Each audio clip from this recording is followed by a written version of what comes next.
Bonjour à tous. Alors, petite vidéo juste pour présenter quelque chose qui s'est passé lors d'une supervision clinique qui est autour de la démarche évidemment d'évaluation à visée diagnostique.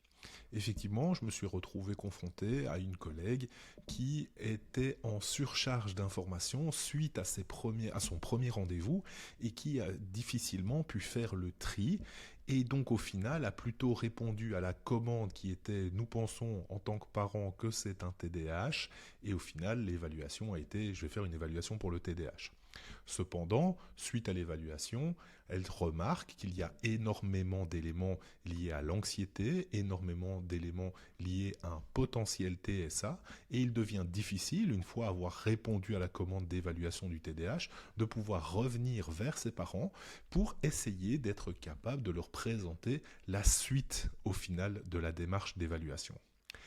Alors évidemment, dans ce cadre-là, on peut proposer en supervision de réfléchir à la stratégie et à la démarche d'évaluation qui va nous permettre d'amener les choses de manière concrète vis-à-vis des patients.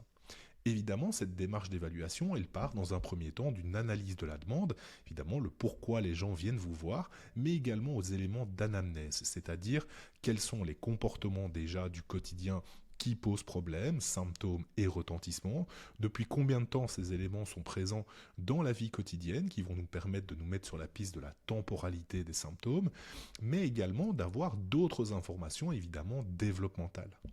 Dans cette démarche, ces éléments nous permettent notamment à la fin de ce système d'information d'aller acquérir ce qu'on appelle donc les hypothèses.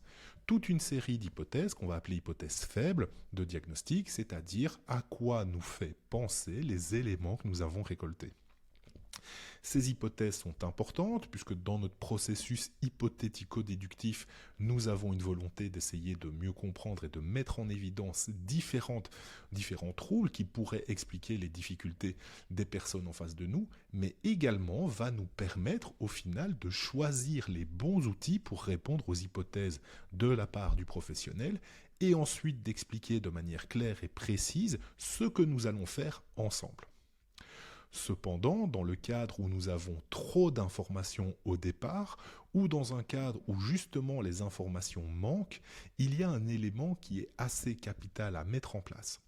Cependant, on remarque que chez beaucoup de libéraux, ce temps est très succinct, c'est-à-dire que le premier rendez-vous d'anamnèse, le premier rendez-vous d'analyse de la demande mène à proposer directement une intervention, une évaluation.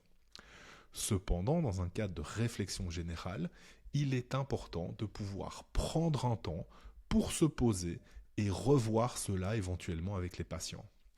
Il n'est pas totalement fou de penser qu'un professionnel de santé, au bout de son premier rendez-vous, qui, nous le rappelons, en moyenne en psychologie dure entre 45 minutes et 1 heure, soit débordé cognitivement et ne soit pas en capacité immédiatement de faire un raisonnement clinique complet.